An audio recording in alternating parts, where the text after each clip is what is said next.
Hi, it's Hannah here from Physic, and today I wanted to talk a little bit about how we protect our bone density after menopause if we're not taking HRT.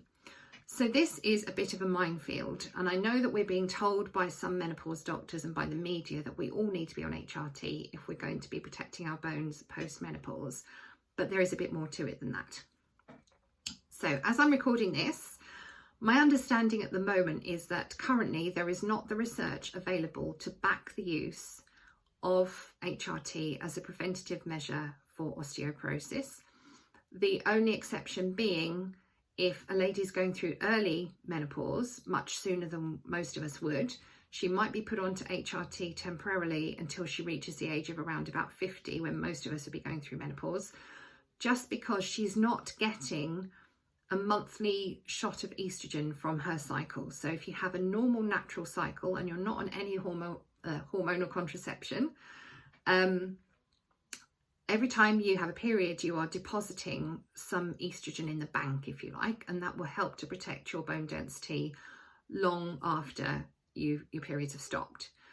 So actually preventing osteoporosis can start much earlier than perimenopause. You know, you can just choose your contraceptives carefully when you need them, and also we need to be aware that certain medications can also really impact our bone density as well. So long-term use of PPIs, which are the drugs that lower our stomach acid, which are really commonly used now, can contribute to osteoporosis. Also statins, which we put on for cholesterol, and even occasionally SSRI antidepressants. So I know that there is a place for all these medications, but you need to be aware of the long-term effects and the effects that they can have on your bone health in particular, so that if you feel the need to look for alternatives, you can go ahead and do that now.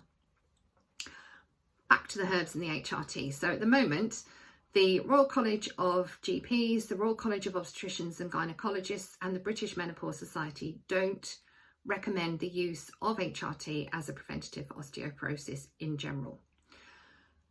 Which brings me on to what else you can do to look after your bone strength after menopause. So to me, if it was all down to estrogen, every elderly lady you know and I know who is not on HRT would have problems with osteoporosis. And I don't know about you, but I know quite a few ladies in their 80s, 90s and even hundreds not on HRT and don't appear to have any problem with osteoporosis. So there has to be more to it than that. And there is. So the first most important thing you can do to make sure that you're maintaining your bone density is to get daily weight-bearing exercise for at least half an hour a day. So walking, jogging, I'm not so much a fan of, but if you love jogging, that's fine, go for it. Rebounding or trampolining is also really good because your muscles and tendons have to really contract more if you're doing that, and it will pull on the bones more and make them stronger. Also vibration plates, if you can get to a place that's got vibration plates and exercise on those, again for the same reason, your muscles have to contract much faster, and the more they pull on the bones, the stronger they need to be.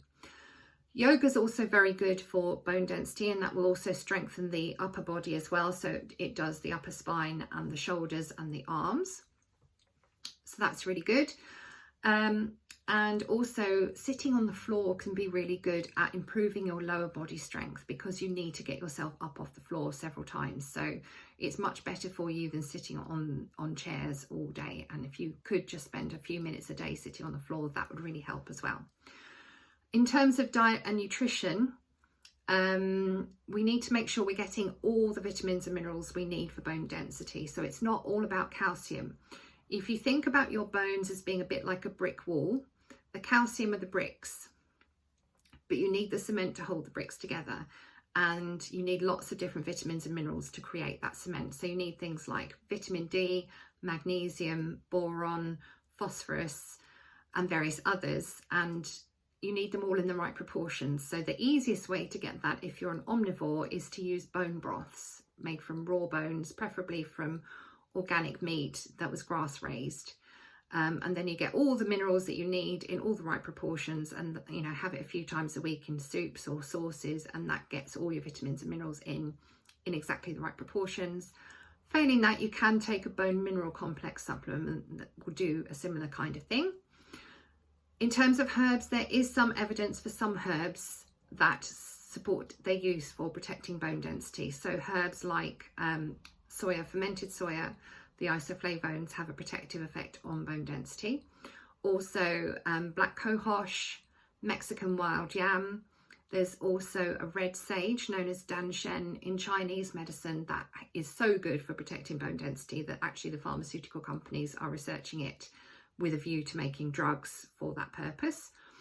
There's never quite as much research as we would like in herbal medicine for various reasons, but we do know that there are herbs that will both help protect bone density during and after menopause, and also if you were to break a bone at any point in your life, there are herbs that we use to support that healing process as well, very successfully. So it is an option for you. It does appear to be effective. I really don't want you to worry about your bones if you're not taking HRT. There's a lot of misinformation going around at the moment, and I just want you to be reassured that there's so much more to it than estrogen alone. But we do still have a responsibility to put those measures in place to make sure we're eating well, to make sure we're getting our vitamin D.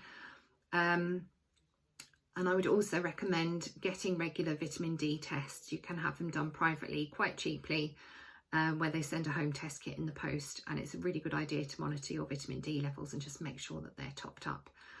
And that all helps. So I hope you found that interesting. If you've got any questions, please do get in touch. The website is at www.physichealth.uk, and I would love to know what you think. Thank you. Bye.